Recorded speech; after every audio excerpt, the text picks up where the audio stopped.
Assalamualaikum warahmatullahi wabarakatuh. Yang saya hormati pengasuh dan ketua Yayasan Pendidikan Zainul Hasan Genggong, Kiai Haji Muhammad Hasan Mutawakil Alallah. Yang saya hormati Rektor Universitas Islam Zainul Hasan Genggong, Bapak Dr. Abdul Aziz BAMAG. Yang saya hormati dosen pembimbing tugas akhir Ibu Siti Mariam MPDI.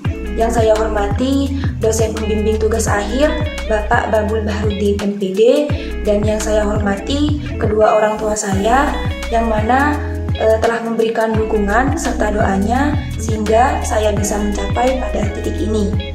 Sebelumnya perkenalkan, nama saya Sylvia Winta Firdaus.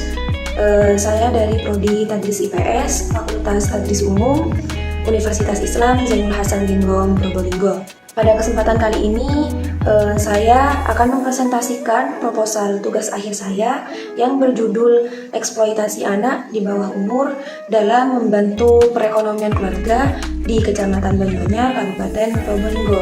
Alasan saya mengambil judul Eksploitasi Anak di Bawah Umur ini karena di Kecamatan Banyuanyar, Kabupaten Probolinggo terdapat beberapa anak yang mengalami eksploitasi. Sesuai dengan judul yang saya ambil, faktor penyebab anak tereksploitasi tersebut adalah faktor utamanya karena ekonomi keluarga, sehingga anak tersebut ikut terjun secara langsung dalam dunia kerja untuk memenuhi atau membantu kebutuhan hidup keluarga. Latar belakang dalam penelitian ini yaitu rendahnya ekonomi keluarga menjadi faktor dominan atau faktor utama yang menyebabkan anak ikut serta dalam mencari nafkah. Anak-anak ini seringkali menjadi sumber pendapatan yang sangat penting dalam suatu keluarga. Faktanya dalam banyak kasus, pekerjaan anak ini dipandang sebagai mekanisme atau jalan keluar untuk mengatasi kemiskinan dalam suatu keluarga. Nah, keadaan miskin inilah yang menyebabkan orang tua membiarkan anaknya bekerja untuk mendapatkan uang. Mereka beranggapan mungkin dengan cara inilah kebutuhan hidup mereka terpenuhi. Pekerjaan-pekerjaan anak ini tidak lain hanyalah seperti tukang kebun, buruh, pemulung, pengemis, dan menjadi supir truk. Tanpa disadari, hal ini merupakan pengeksploitasian anak dengan alasan ekonomi. Berdasarkan latar belakang yang sudah dijelaskan, maka fokus masalah dalam penelitian ini yaitu memfokuskan pada satu, latar belakang terjadinya eksploitasi anak di bawah umur, yang kedua, bentuk-bentuk eksploitasi anak di bawah umur, dan yang ketiga, peran pemerintah dalam mengatasi eksploitasi anak di bawah umur dalam membantu perekonomian keluarga di Kecamatan Banyuanyar, Kabupaten Probolinggo. Rumusan masalah dalam penelitian ini yaitu yang pertama, bagaimanakah latar belakang terjadinya eksploitasi anak di bawah umur? Yang kedua, bagaimanakah bentuk-bentuk eksploitasi anak di bawah umur?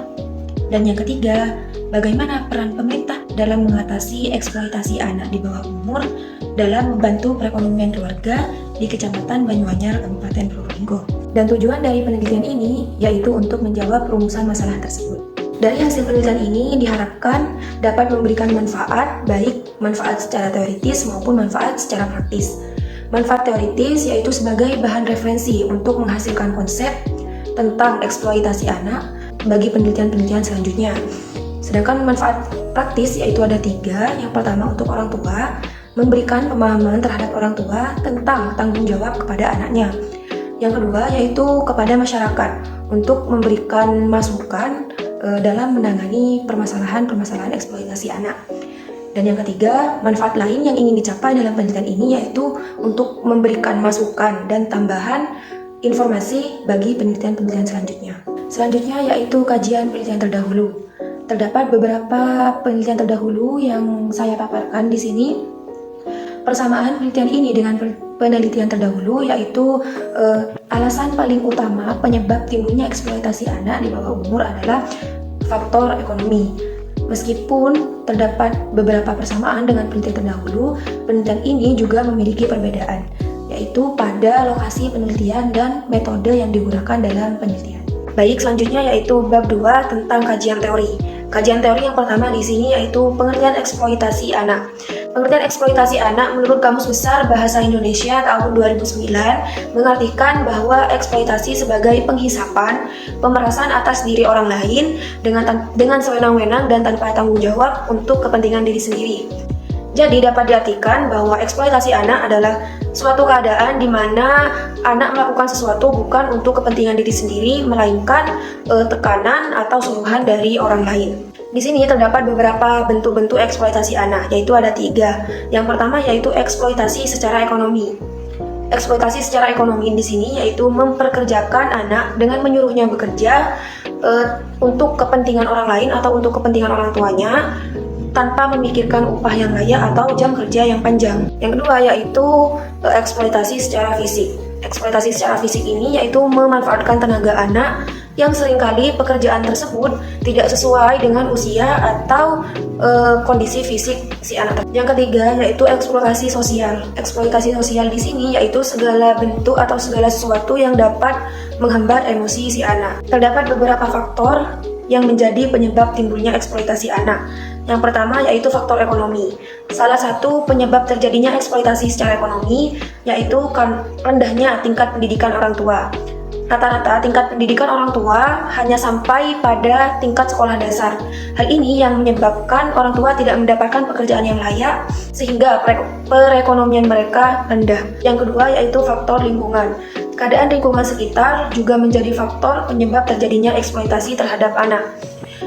Jika mereka tinggal di lingkungan di mana orang tua mewajarkan mempekerjakan anak, maka mereka beranggapan bahwa hal tersebut memang harus dilakukan.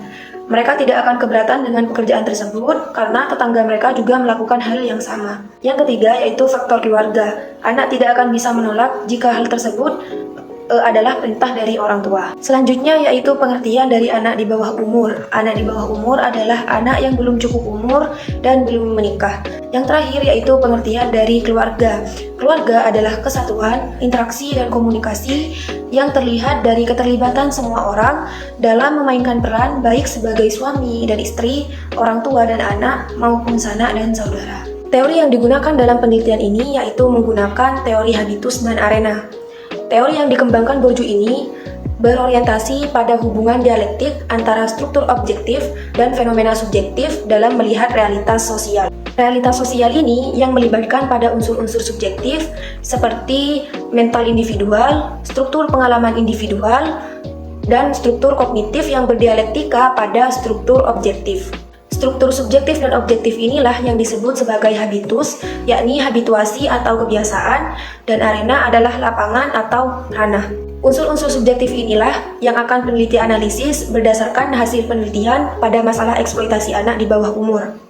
Kasus eksploitasi anak di bawah umur ini berkaitan dengan teori ini, di mana pekerjaan yang mereka lakukan untuk membantu orang tua berakibat buruk pada anak itu sendiri. Jadi dalam penelitian ini, peneliti akan melihat dan menganalisis tentang kehidupan sehari-harinya yang bekerja untuk membantu perekonomian keluarga. Selanjutnya yaitu kerangka konseptual. Pengertian dari kerangka konseptual adalah suatu cara berpikir tentang hubungan antara konsep satu dengan konsep lainnya untuk memberikan pemahaman dan asumsi secara langsung terhadap variabel yang akan diteliti.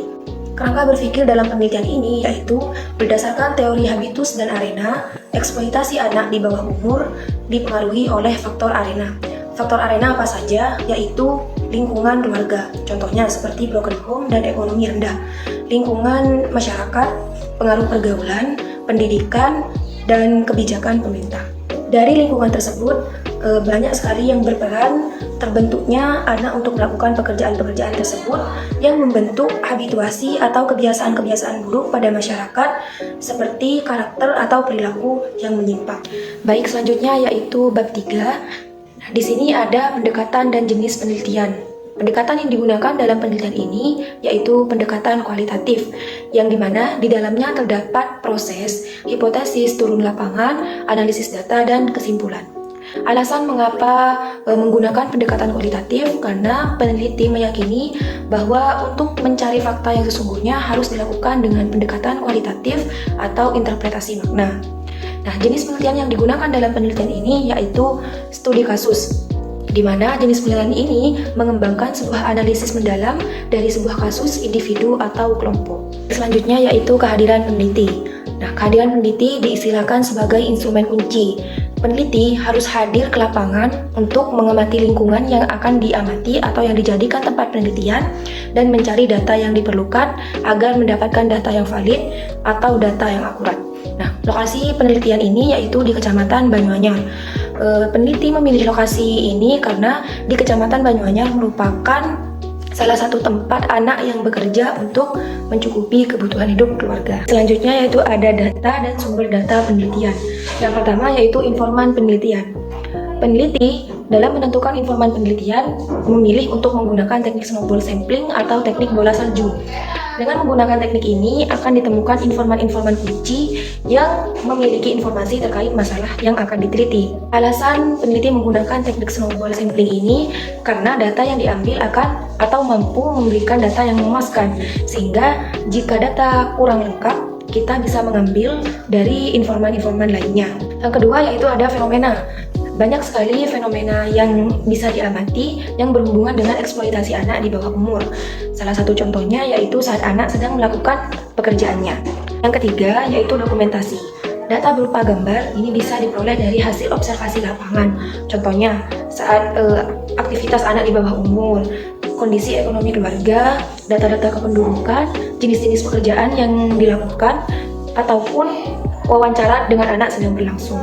Baik, selanjutnya ada teknik pengumpulan data. Teknik pengumpulan data di sini ada 3 langkah. Yang pertama yaitu wawancara. Dalam penelitian ini, peneliti menggunakan wawancara in-depth interview atau wawancara mendalam. Tujuannya untuk mengenal subjek secara akrab dan melihat dunia melalui mata dan pengalaman mereka. Yang kedua yaitu ada observasi, dan yang ketiga yaitu ada dokumentasi. Selanjutnya yaitu ada teknik analisis data.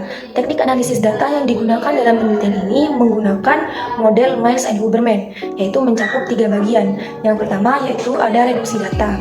Reduksi data adalah proses memilih atau menyederhanakan dan transformasi data mentah yang dihasilkan dari catatan lapangan. Yang kedua yaitu penyajian data. Penyajian data di sini adalah kegiatan di mana kumpulan informasi disatukan sehingga memberikan kesempatan untuk menarik kesimpulan dan mengambil tindakan. Dan yang terakhir yaitu penarikan kesimpulan. Nah, kesimpulan yang diambil harus mampu menjawab rumusan masalah yang dirumuskan di awal. Selanjutnya yaitu pengecekan keabsahan temuan. Tujuan dari pengecekan keabsahan temuan di sini yaitu untuk menunjukkan bahwa data yang dikumpulkan oleh peneliti merupakan informasi yang sesuai dengan kenyataan yang ada di lapangan.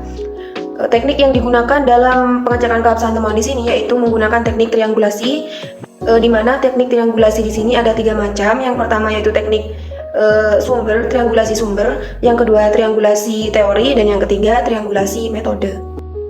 Cukup sekian dari presentasi proposal skripsi saya. Kurang lebihnya mohon maaf. Wassalamualaikum warahmatullahi wabarakatuh.